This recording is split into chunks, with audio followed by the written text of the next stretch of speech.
He was the true father of Bakersfield music, the man who breathed life into some of America's dirtiest tunes. But history didn't carve his name into stone. His name was Red Simpson. Red's tragedy wasn't a random oblivion. It was a daylight robbery orchestrated by a ruthless machine called Buck Owens' Bakersfield Mafia. Buck Owens wasn't just a star, he was a pragmatic godfather. He needed a soul to sell, and he took it from Red. This is the story of the man who built the throne with his own hands, only to have the king himself lock him out forever. The story of Joseph Cecil Red Simpson begins not with music, but with shame. He was born in 1934 in the high, desolate desert of Arizona. He was born into the absolute rock-bottom depths of the Great Depression. But this was more than just poverty. Red's family were Dust Bowl migrants. They were refugees in their own country, part of that desperate, starving human tide that fled the barren, wind-blasted plains of the Midwest, seeking, begging for any kind of survival. In the orchards and fields of California, they were Okies. We must stop here. We must understand this. In the 1930s and 40s, Okie was not a neutral term. It was not a quaint descriptor. It was a slur. It was a brand of social leprosy. It meant you were dirty. It meant you were uneducated. It meant you were disposable. It was a label of profound, inescapable public shame. John Steinbeck wrote a book about this stigma, The Grapes of Wrath, and the nation was horrified. Red Simpson lived it. His family, like so many others, ended their desperate journey in East Bakersfield, California. But this was not the promised land of postcards. This was a new kind of prison. They were shunted into the sprawling, squalid trailer parks and ramshackle Hooverville camps.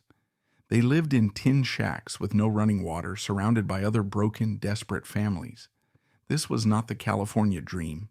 This was the California scabland, a place where you were hired by the day for pennies and treated like livestock. This deep-seated class insecurity, this brand of being white trash, was the first and most central secret of Red Simpson's life. It was a stain he would spend his entire career trying to wash off, a fear that would in time become his fatal flaw. In this world, poverty was not an abstract concept. It was not struggling. It was a daily, grinding physical reality, and it was a reality that demanded labor from everyone, including the children. By 1942, at the age of 8, Red Simpson was already a working man. While other American children were in school, learning to read, Red was in the fields, picking cotton alongside his family, his small hands torn and bleeding.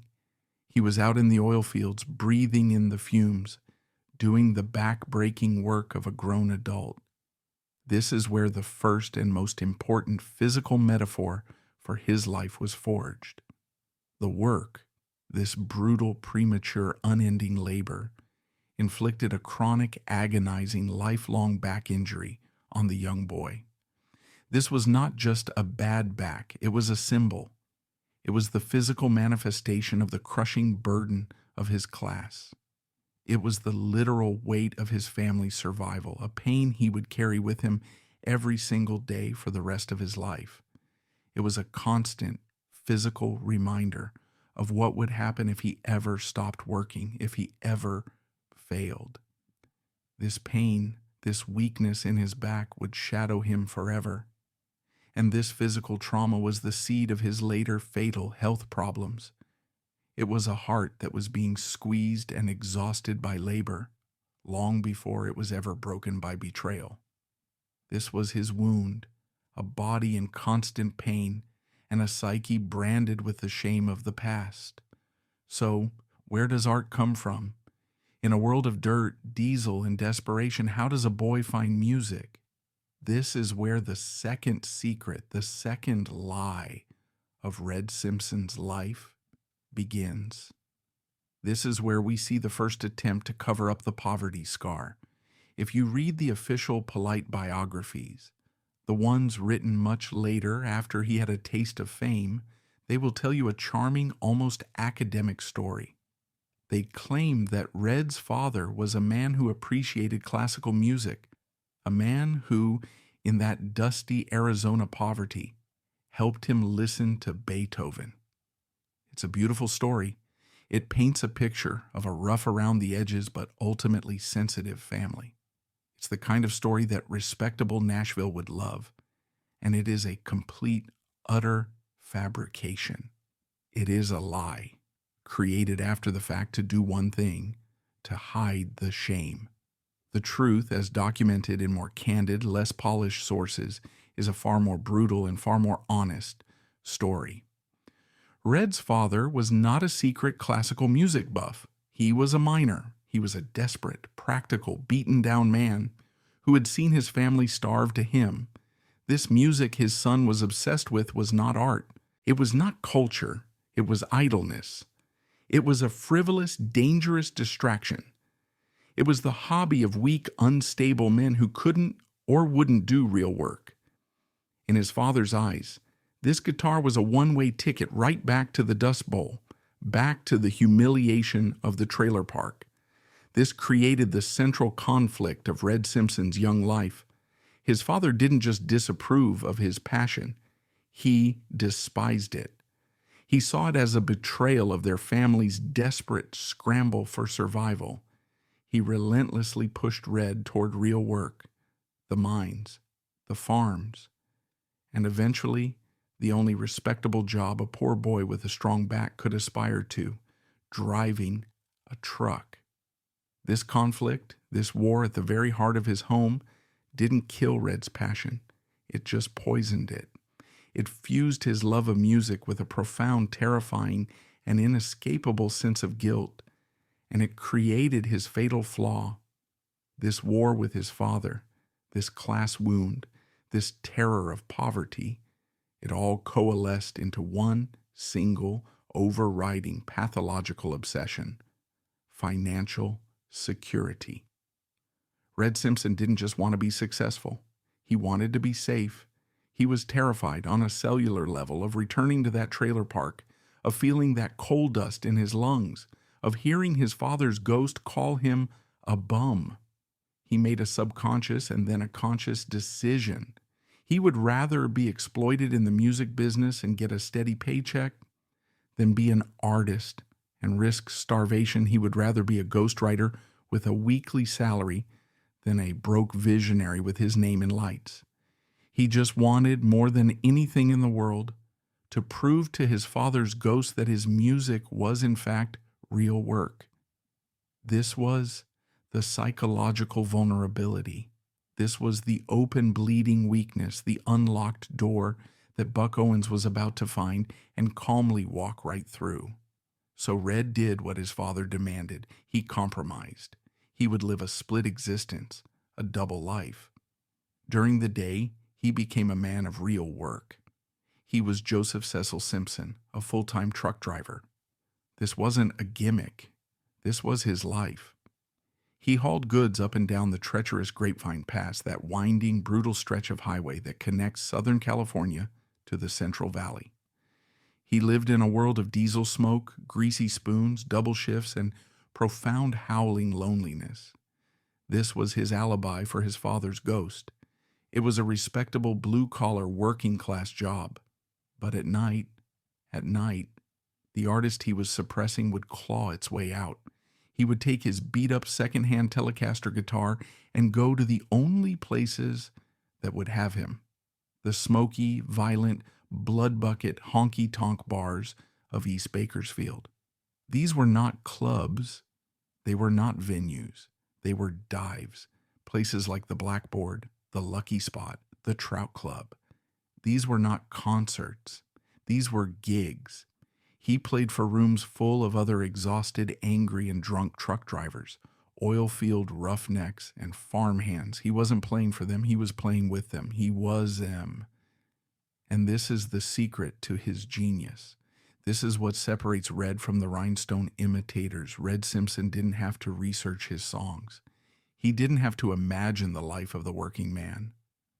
While the stars in Nashville were wearing embroidered suits and singing about a romantic fictional cowboy, Red Simpson was living the very life that country music would spend the next 3 decades trying and failing to imitate. His lyrics weren't poems, they were reports from the front lines. They were the smell of diesel. They were the exhaustion of a double shift. They were the ache of his own bad back. They were the profound existential loneliness of the open road. He wasn't just a guitar player.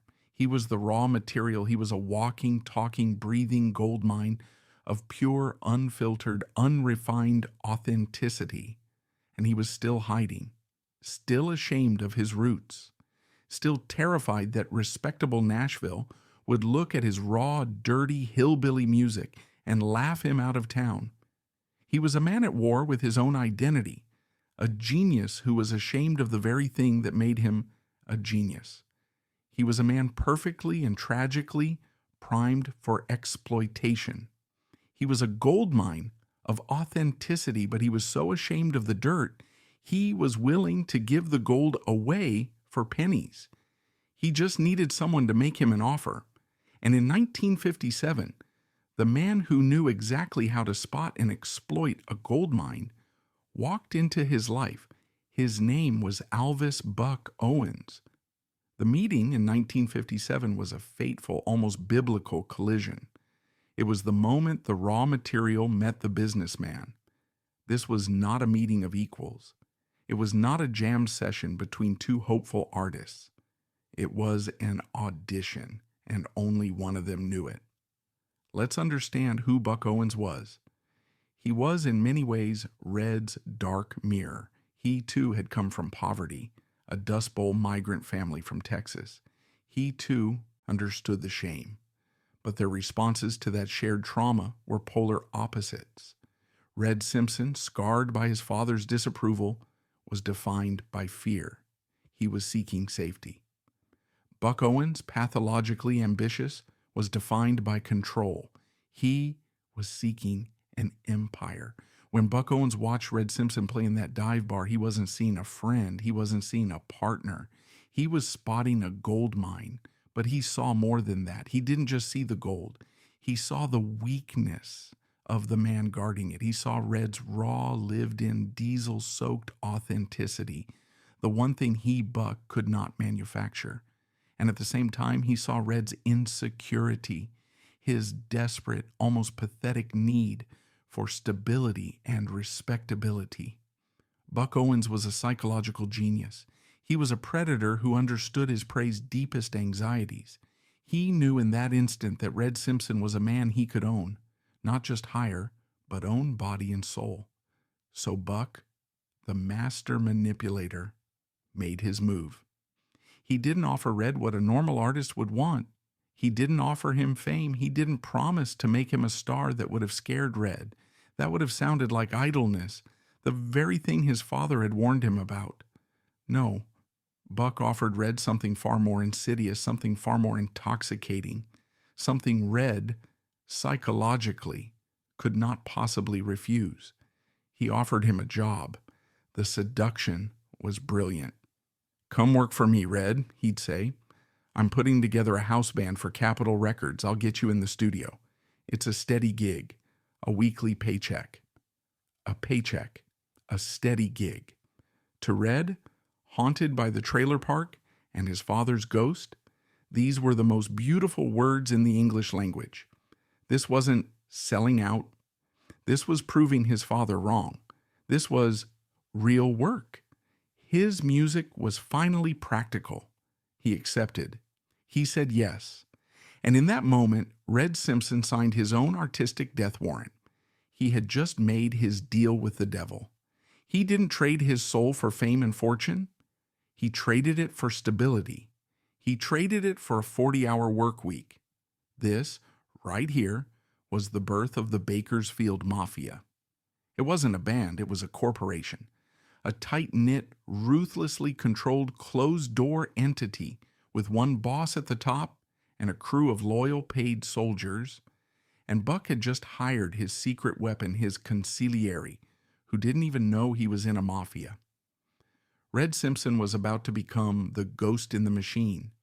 The years between 1957 and 1964 were Red Simpson's secret creative peak. This was the moment his genius, finally unleashed from his father's disapproval and funded by Buck's ambition, exploded. The dynamic in the studio was a perfect, efficient, exploitative machine. Red would show up, the calloused-handed truck driver, smelling of diesel, his bad back aching, his head full of raw material. He would bring in a raw, gritty, almost violent Telecaster lick. He would bring in a turn of phrase, a heartbreaking truth he'd scribbled down at a truck stop. He was the soul. Buck, the polisher, the brilliant entrepreneur, would then take that raw, dirty, authentic diamond and clean it. He would sand off the too rough edges. He would add his own soaring, high, lonesome tenor harmony. He would speed it up, make it radio-friendly. And then he would walk it into the Capitol Records office and put his name on it. This was the Bakersfield Sound. It was Red's body and Buck's suit. And if you think this is an exaggeration, if you think this is just folklore, we have the receipts. We must now, in this autopsy, conduct a forensic analysis. Let's open the case files. Let's examine the very blueprints of the empire Red built and Buck owned. Case file number 1, under your spell again, 1959. This was the first number 1, smash, the one that launched the dynasty. It's a masterpiece of modern country now. Look at the writing credit. It says Buck Owens and Harlan Howard. Harlan Howard, another genius, the king of country songwriters.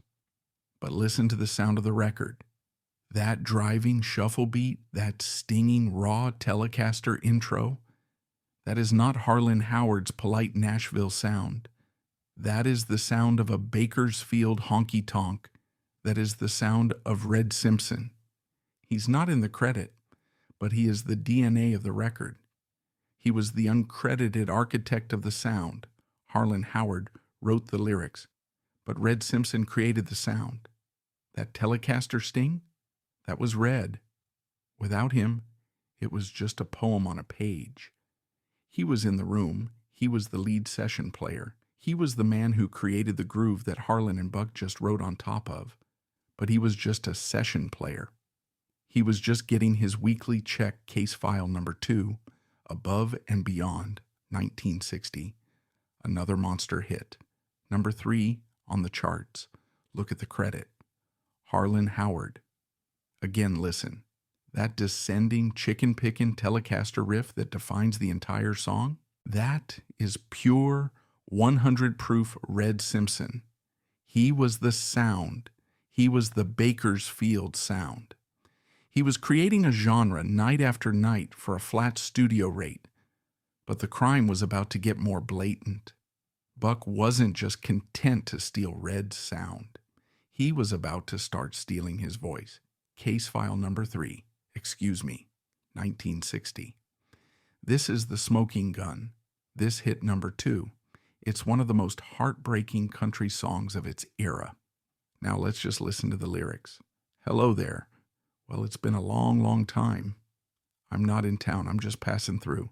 And I thought I'd stop and see you for a while. This is not the voice of a flashy, confident, nudie-suited businessman like Buck Owens. This is the voice of the truck driver. This is the man who is just passing through. This is the lonely, heartbroken migrant standing in a payphone at a truck stop, his back aching, his heart broken, smelling of diesel and regret. This is Red Simpson's life. This is his raw material, his raw truth. Taken from him, polished, and sung by his boss Merle Haggard, would later be called the poet of the common man for writing songs just like this. But this was 1960, before Merle. Red Simpson was the poet, and Buck Owens was the man who was publishing the poems under his own name. This was the mechanism of the mafia. Red was the soul, and Buck was the face. And this brings us to the central, agonizing question of the tragedy. Why? Why would Red let this happen? The answer is simple, and it is devastating. He knew. He was not a fool. He was a brilliant, sensitive artist. He knew he was being exploited. He would sit in his truck late at night and hear his own life playing on the radio, sung by another man's voice. He would see the royalty checks and know that his salary was a joke compared to the fortune being made from his genius. So why did he stay silent? Why didn't he walk out, start his own band, claim his own name? The old scar. Every time he felt the urge to rebel, every time he thought about demanding his due, the burden would return, that crippling fear of poverty, the terror of that cold trailer park, the ghost of his father, calling him a bum, calling him idle. He couldn't do it. He was too afraid. A steady paycheck, even an insulting one, was better than the terrifying risk of art. Buck Owens knew this. He had built the cage perfectly around Red's specific fears. And then, in 1960, Buck's leverage, which was already absolute, became unbreakable. Red Simpson got married. In 1960, he married his wife, Joyce. He was a family man. It was over. The mafia boss now had total control. Red wasn't just supporting himself anymore. He had a family. He had responsibilities. He could not risk it. He could not gamble his new family's future on something as frivolous, as sinful as credit or artistic integrity. He needed that paycheck. He needed that stability more than he had ever needed air. So he doubled down on the deal. He kept his mouth shut. He accepted the insulting, cheap royalty rates. He accepted his invisible status. He became a loyal soldier in the Bakersfield Mafia. He was in the family, and that's all that mattered. He was respectable. He had a job. He had finally, in the most twisted, ironic way, proven his father wrong. His music was real work. It was just work he was doing for another man. He had surrendered everything. He had handed over his creative, artistic immortality, all for the safety of a gilded cage. And for the next decade, he would be forced to live in it. The 1960s were dawning. The Bakersfield Sound was about to conquer the world, all built on the foundation of Red's stolen genius. Buck Owens was a king, but the boss now faced a new, delicate problem. How do you keep your most valuable asset, your secret architect, loyal? How do you keep him in his place now that the empire is built? The answer was a new, even more cruel, and more brilliant form of control. Buck Owens, in a move of pure mafia genius, was about to allow Red Simpson to have his own career, a career that would itself be the ultimate prison. By 1965, the deal with the devil was complete, and the Bakersfield Mafia had won. Buck Owens was not just a star. He was the star. He was a king. He had his own television show, his own publishing empire, and a relentless, suffocating string of #1 hits, the Bakersfield Sound, built on the chassis of Red Simpson's genius, had conquered the world. And Red? Red was the loyal soldier, the hidden architect, the secret force in the studio. He was still showing up, still collecting his weekly paycheck, still dutifully ghostwriting the anthems that made his boss a millionaire. But as the empire grew, the boss faced a new, delicate problem, a mafia problem. How do you keep your most valuable and most exploited asset loyal? How do you keep the ghost from getting restless? By the mid-1960s, Red was the only poet in the stable. But now, a new rival Okie poet was emerging, Merle Haggard. Haggard was also building his career on the same raw, authentic experience. He was a new poet of the common man, and he was a rival. Buck Owens, the master strategist, knew he couldn't afford to lose Red. What if Red, feeling exploited, defected to Haggard's camp? What if the two true poets of the common man teamed up? It would be a disaster. Buck had to keep Red in his place. But he couldn't just give him a raise. That would be an admission of guilt. No, Buck's solution was far more brilliant, far more controlling, and far more cruel. He decided to allow Red to have his own solo career. This was not an act of kindness. This was not generosity. This was not Buck sharing the spotlight. This was an act of control. It was a calculated corporate strategy, a deal that was in itself a new kind of prison. By giving Red a solo career, Buck, the mafia boss, achieved three things in one masterful stroke. First, he kept Red loyal. He placated him with the illusion of success, the gilded cage of his very own record deal. Second, he could now control Red's image. He could brand him. And third, by controlling his brand, he could ensure Red never became a competitor. Think about it. Buck Owens already was the heartbreak guy singing Red's sad songs. Merle Haggard was carving out the territory of the serious poet. Buck couldn't have another serious poet competing for the same market, his own market. No, Buck had a different and frankly insulting plan for Red. He would pigeonhole him. He would brand him. In 1965, Capitol Records, acting under the direct orders of the Bakersfield mafia boss, released Red Simpson's debut album. It was called Roll Truck Roll. This was the moment. This was the public corporate branding of Red Simpson. He was no longer the complex, soulful secret architect of heartbreaking ballads like "Excuse Me, I Think I've Got a Heartache." He was now officially Red Simpson, the trucker guy. This was the gilded cage. It was a brilliant and absolutely cruel trap. Buck had found the one genre that was blue-collar enough to seem authentic, but novelty enough to never be taken seriously. He was giving Red fame, but only within the walls of a tiny, pre-approved novelty category. He was allowed to be a jester in the king's court, but never, ever, a Prince Red was now the trucker clown. He was trapped. He could sing about diesel and gear shifts and truck stop waitresses, but he was, by an unspoken mafia rule, forbidden from singing about the heartbreak and the pain that he was still secretly writing for his boss. And if you think this is just a theory, if you think this is just our analysis, we have the smoking gun. We must now examine the central agonizing tragedy of this entire era. While Red Simpson was being branded as the clown, struggling to get his own minor trucker songs on the radio, he was still writing #1 serious masterpieces for Buck Owens. The Evidence, Sam's Place, 1967. Let us be crystal clear. This is the biggest tragedy. This is the proof. In 1967, Red Simpson was, in the public eye, a novelty act. His own songs were struggling. And in that exact same year, he and his wife Joyce wrote and gave to his boss, Buck Owens, one of the biggest hits of his career. Sam's Place was a #1 smash.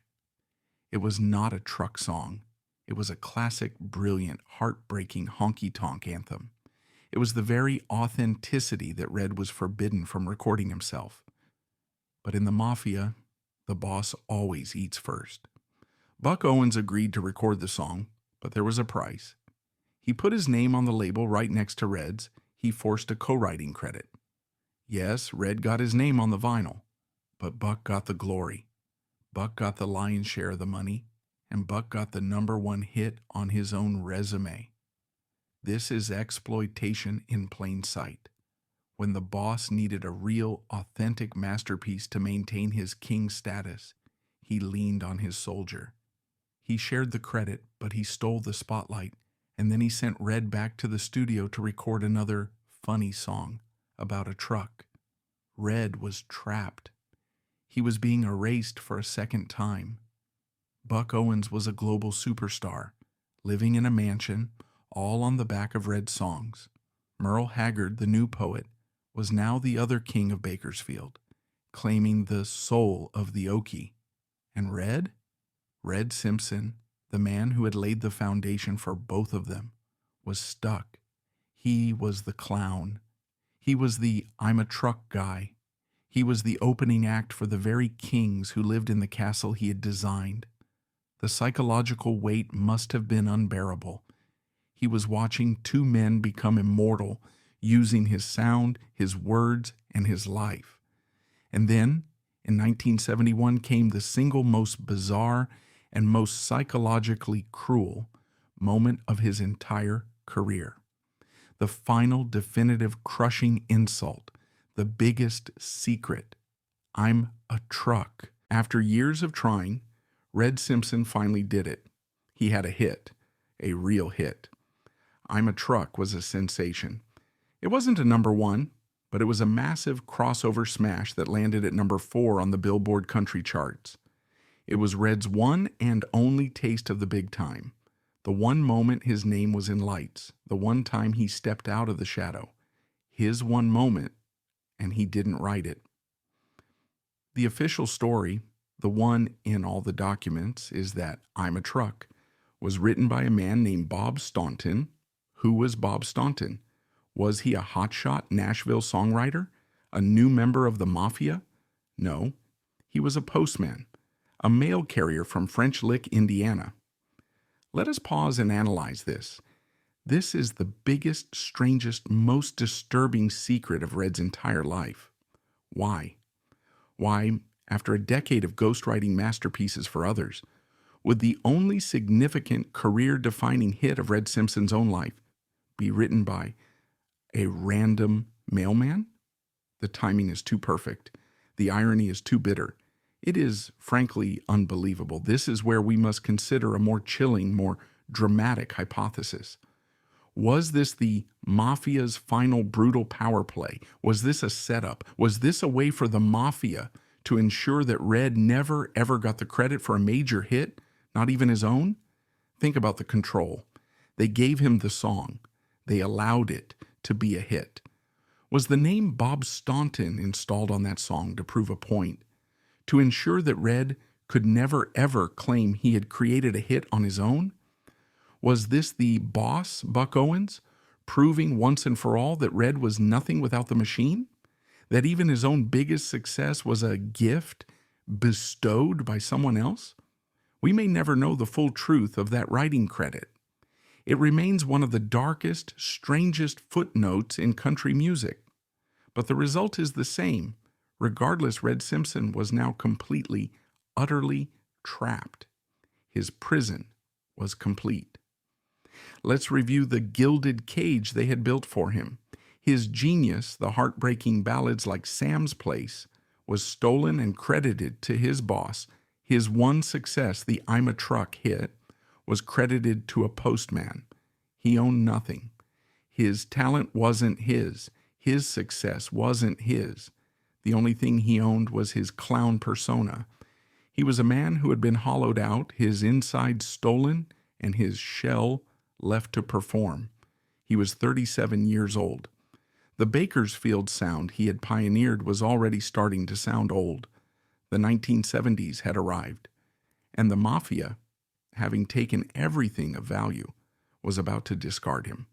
The gilded cage was about to become an erasure. The party was over. After the anomaly of 1971, Red Simpson's career and the entire Bakersfield Sound he had architected fell off a cliff. The year was 1972, and the musical landscape had changed.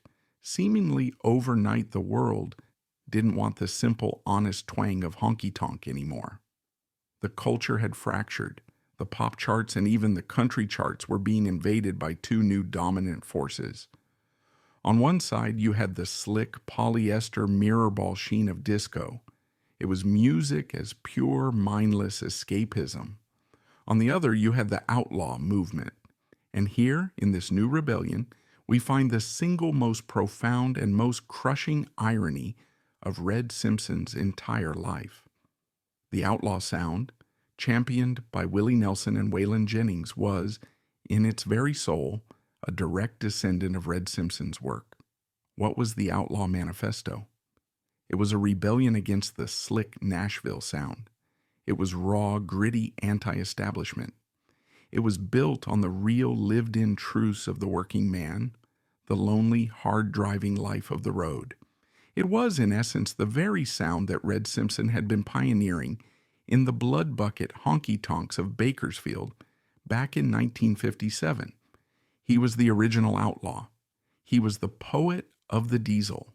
He was the raw, unproduced anti-Nashville truth. But he was not invited to the party. Why? Because of the gilded cage Buck Owens had built for him. Because of the deal he had made. In the 1960s, to achieve stability, Red had allowed himself to be branded. While Waylon and Willie were building their legends on authenticity and rebellion, Red Simpson was trapped. He was the clown. He was the I'm a truck guy. He was a novelty act. The outlaw movement, the very genre he should have led, saw him as a joke. He was the opposite of their serious rebellion. He was the man who sang a funny song, a hit, that, in a final twist of the knife, he hadn't even written. He was the originator, but the very brand that had given him his only taste of fame, the brand Buck had chosen for him, now locked him out of the revolution. He was a man out of time. He was a relic. His career and his life began to unravel with terrifying speed. The Bakersfield Mafia was dissolving. Merle Haggard was a global superstar, a serious artist who had successfully distanced himself from the Bakersfield label. And Buck Owens, well, Buck was evolving. Red was the only one left standing in the ruins. His novelty hits dried up. The phone calls from Capitol Records, the label he had helped build, the house that was paid for, in part, by his ghost-written hits. Those calls stopped coming. He was 45 years old. He was a trucker gimmick whose time was up. And in 1979, the family he had sacrificed his soul for made it official. Capitol Records, the label of the Mafia, formally dropped him from their roster. He was unemployed. He was unhirable. He was, in the eyes of the industry, a phantom. And what of the Mafia boss? What of the man who had orchestrated this entire deal? What of Buck Owens? Buck Owens was, by this time, a multimillionaire. He was not just a country star. He was a national television superstar. He was beaming into tens of millions of homes every single week on the smash hit show Hee Haw. This was the final brilliant act of his mafia genius. He had successfully laundered his image. He was no longer the ruthless, controlling boss of a Bakersfield empire. He was now America's lovable, goofy country jester. He was a family entertainer. He had built an empire on Red Simpson's raw, authentic Okie pain, and now he was insulated from it all, hidden behind a wall of corny jokes, celebrity cameos, and a multi-million-dollar corporation. He was the king, the beloved, lovable face of country music. And Red Simpson? Red was back at Trout's. This is the part of the story that must be told. This is the part that proves the crime. Polite revisionists, the ones who still want to protect the boss, will tell you that Red loved to play and was actively performing for his loyal local fans. That is a lie. That is the final lie. This was not a residency. This was not a return to his roots. This was a humiliation.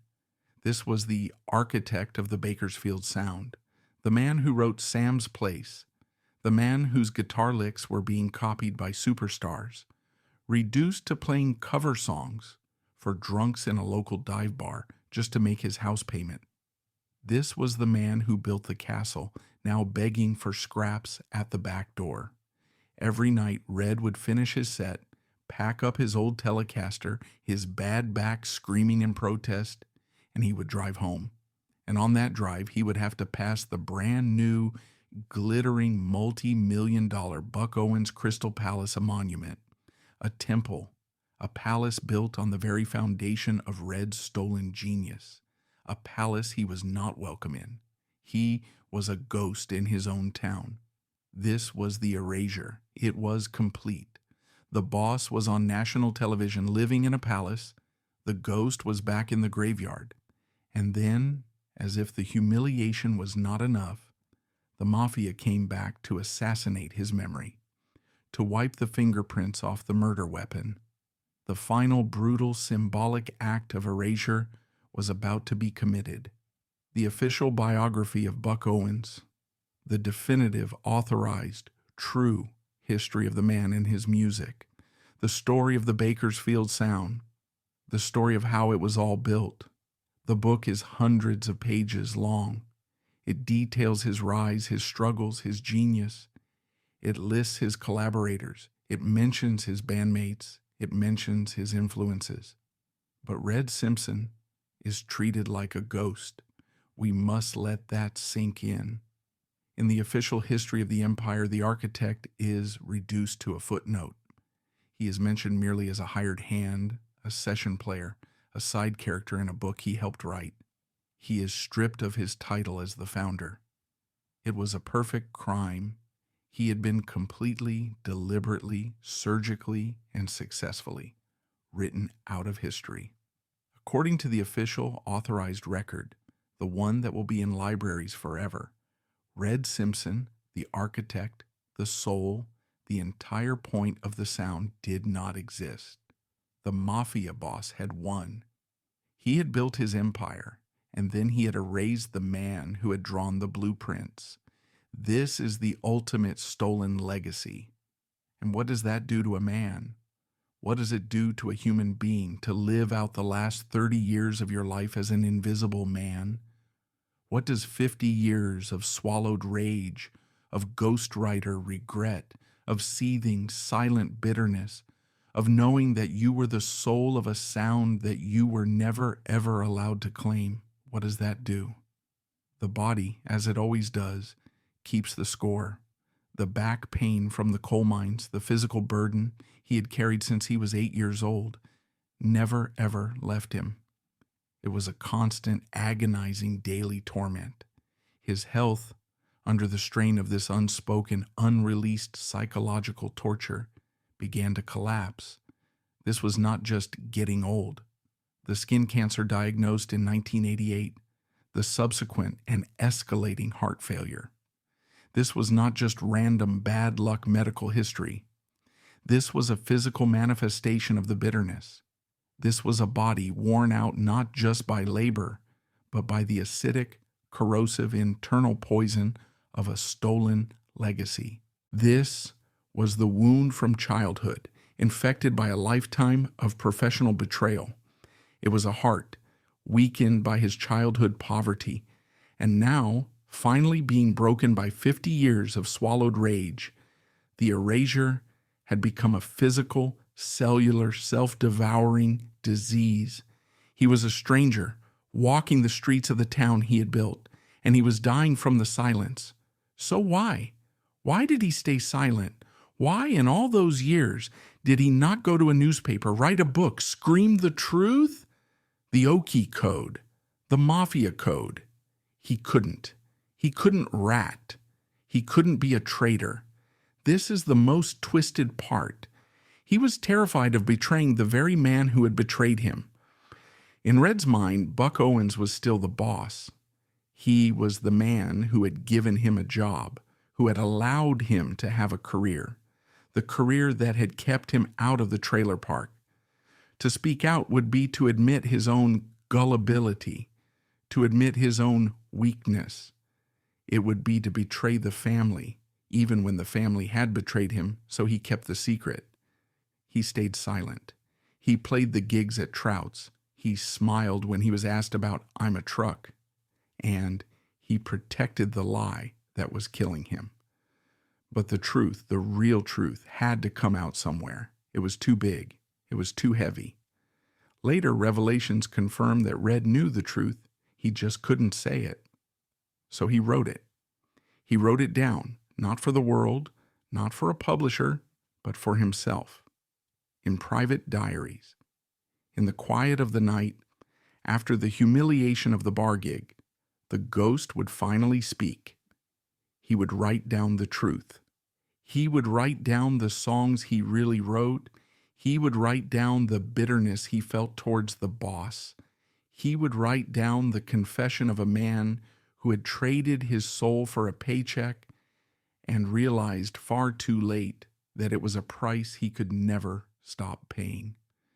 Red Simpson kept his secrets in his private diaries, waiting for the end. The world moved on. Buck Owens died a king in 2006. But Red just continued. He became a living shadow in his own town, playing the same bars, carrying the same pain until the very end. He was the local curiosity, a beloved character, the I'm a truck guy. He was a walking piece of nostalgia, a man who had outlived his own manufactured novelty era. He was still playing. Of course he was. The Okie work ethic, the father's ghost demanding real work, it never, ever left him. He was still playing the local bars, the VFW halls, the small-time trucker festivals. He played through the agony of his back, the back pain that had started in a coal mine 70 years earlier. He played through the stifling heart failure that was a physical manifestation of his bitterness. He played because to stop playing was to die. To stop working was to admit his father had been right. It was to become a bum. He was alone with his pain, his secrets, and his diaries. He was the man who had been hollowed out, his inside stolen, and his shell left to perform, slowly fading into the obscurity that had been designed for him. And then, on January 8th, 2016, at the age of 81, the burden finally became too much. Joseph Cecil Red Simpson died from complications of his long-standing heart failure. He died in Bakersfield, the town he had helped put on the musical map. His family was by his side. Let us analyze this moment, the moment of his death. In the eyes of the wider world, this was not a major event. It was a sad passing footnote. The obituaries were respectful, but they all, every single one of them, told the lie. Red Simpson, I'm a truck singer, dies at 81. They praised his novelty songs. They celebrated his unique contribution to the trucker genre. They called him a local legend and a beloved figure. It was an obituary for the clown, not for the architect. It was the final insulting posthumous victory of the mafia. He had been so perfectly pigeonholed, so brilliantly branded, that even his death could not escape the gilded cage Buck Owens had built for him 60 years prior. It seemed that the boss had won. The erasure was complete. The lie had become history. The perfect crime had been committed. But a funny thing about ghosts, they haunt, and the truth, no matter how deeply it is buried, no matter how official the biography is, has a way of clawing itself back to the surface. The restoration had already begun in the last quiet years of Red's life. He just hadn't lived long enough to see it truly break through. While the official historians were reading Buck's biography, the real historians, the music-obsessed, obsessive scholars, the detectives, were digging. In 2012, the German label Bear Family Records, a label famous for its meticulous archival-level work, released a massive, comprehensive, multi-disc box set. It was not a greatest hits collection. It was an indictment. It was a massive 160-page hard-bound piece of evidence. It collected all of Red's raw, brilliant, long-lost Capitol recordings in one place. For the first time in high-fidelity audio, listeners could hear the ghost without the boss. They could hear what had been buried. They could hear the heartbreaking ballads, the gritty, soulful, serious songwriting. the innovative, stinging proto-outlaw Telecaster licks. They could, for the first time, hear the man who wrote Sam's Place and the man who sang I'm a Truck as the same complex, tragic person. This box set was not just a reissue. It was an autopsy in itself. It was the first major scholarly argument that the clown was a disguise and that the man underneath was a giant. And the digging didn't stop. New biographies and determined researchers began to connect the dots. They found the private diaries. They interviewed the other session musicians, the ones who had also been in the mafia, the ones who were no longer afraid to speak, and the truth of the stolen legacy was no longer a rumor. It was a fact. And then in 2016, in the final waning months of his life, came the most beautiful, bitter, and heartbreaking irony of all, the final twist in this 81-year tragedy. Red Simpson, the man who had been reduced to playing in dive bars, was given an award. It was called the Founder of the Sound Award. Let us just let those words sink in. Founder of the Sound. This was not just another polite local trophy for years of service. This was a confession. This was the city of Bakersfield, the industry, the very machine that had ignored him, erased him, and exploited him for 50 years. Finally, at the edge of the grave, admitting the truth, it was a late admission. It was an obituary written while he was still alive. It was a deathbed apology from an entire genre. It was the final heartbreaking validation. It was the ghost, for one brief shining moment, being allowed to step out of the shadow and into the light, just before the light went out for good. He died shortly after, his founder status now finally on the record. So what is the final verdict? What is the real story now that the autopsy is complete? Red Simpson's true role was not the clown. It was not the I'm a truck guy. That was his prison. He was the stolen soul of the Bakersfield Sound. Let us be clear. Buck Owens was the brand Merle. Haggard was the poet. But Red Simpson was the truth. He was the authenticity. He was the rawness. He was the man that both Buck and Merle were trying to be. His contribution wasn't just trucker country. That was the gilded cage Buck built for him. His real contribution was the DNA of the Bakersfield Sound itself. Those first hits in 1959 and 1960, the Under Your Spell Again, the Excuse Me, that was the revolution. And that was Red. His sound, the one he was forbidden from claiming, went on to influence everyone, from the outlaws he was locked out of, to the new traditionalist stars of the 80s and 90s, all of whom were trying to get that sound. The story of Red Simpson is the ultimate tragedy of American music. It is not a story of drugs or a plane crash. It is a quiet, slow 50-year erasure. It is a story about the brutal corporate mafia machine that finds authenticity, chews it up, and spits out product. And it is, above all, a psychological tragedy. It is the story of a man who was so haunted by the ghosts of poverty, so terrified of the past, so crippled by his father's definition of real work, that he made a deal to trade his immortality for stability. He built the castle for his boss. He wrote the anthems. He laid the foundation. He was the founder. And in return, he was allowed to live and die as a clown, an invisible man, a ghost forever haunting the walls of the palace he had built, but was never, ever allowed to enter